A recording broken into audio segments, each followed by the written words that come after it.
बिहार में अगर नौकरी चाहिए तो चरित्र प्रमाण पत्र चाहिए, लेकिन नेता बनने के लिए चार्जशीट भी चल जाएगा। यह बिहार है साहब। यहाँ एक गरीब लड़का बीपीएससी की तैयारी हो या टीचर की तैयारी हो, करते करते ओवर एज हो जाता है। लेकिन कई नेता केस की तारीख और चुनावी रैली दोनों एक साथ मैनेज कर लेते हैं और उनका एज भी एक्सपायर नहीं होता है। ADR association for democratic reforms की रिपोर्ट कहती है बिहार के 243 विधायकों में से करीब 158 विधायक पर क्रिमिनल केस दर्ज है और 119 पर गंभीर आपराधिक मामले दर्ज हैं। और मैं आपको बताता हूँ कौन कौन सा धाराएं इस पर लगती है।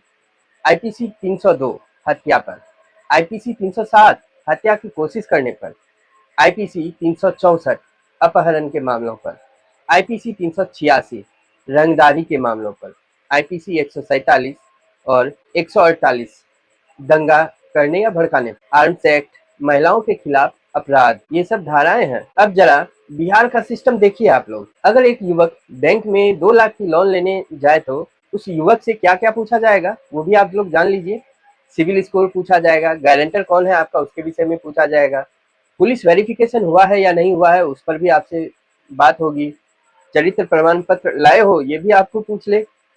लेकिन राजनीतिक में नेताजी आपके ऊपर कितने केस हैं? बस 25-30। जनता का प्यार है ये सब। और फिर वही लोग वीआईपी सिक्योरिटी लेकर कानून पर भाषण देंगे और कानून भी बनाएंगे। बिहार का युवा पटना की तंग गलियों में किराया देकर पड़ता है अपने सपनों को पाने के लिए, कड़ी मशक्कत मेहनत करता है। कोई पंजाब में जाकर मजदूरी कर रहा है, कोई दिल्ली में सिक्योरिटी गार्ड की नौकरी कर रही है।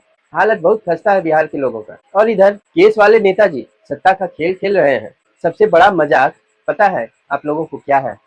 यहाँ नौकरी के लिए चरित्र प्रमाण पत्र चाहिए, लेकिन राजनीतिक में चरित्र नहीं, जाति, पैसा और मैनेजमेंट ज्यादा चलता है। और जब जनता सवाल पूछना छोड़ देती है तो पता है यही चार्जशीट वाले लोग माननीय कहलाने लगते हैं। और अब बिहार की जनता से आखिरी सवाल है, ये भी पर्सनली मेरा है, जब नौकरी के लिए चरित्र प्रमाण पत्र जरूरी है तो वोट देते समय नेताओं का चरित्र क्यों नहीं देखते हो आप लोग? 2 लाख की लोन चाहिए, बैंक भरोसा नहीं कर रहा है आप लोगों के ऊपर, लेकिन हत्या, दंगा और रंगदारी के आरोप वाले नेताओं पर पूरा बिहार आंख बंद करके आप लोग भरोसा करते हैं। सोचिए, गलती सिर्फ नेताओं की है क्या, या उन्हें बार बार जिताने वालों की है?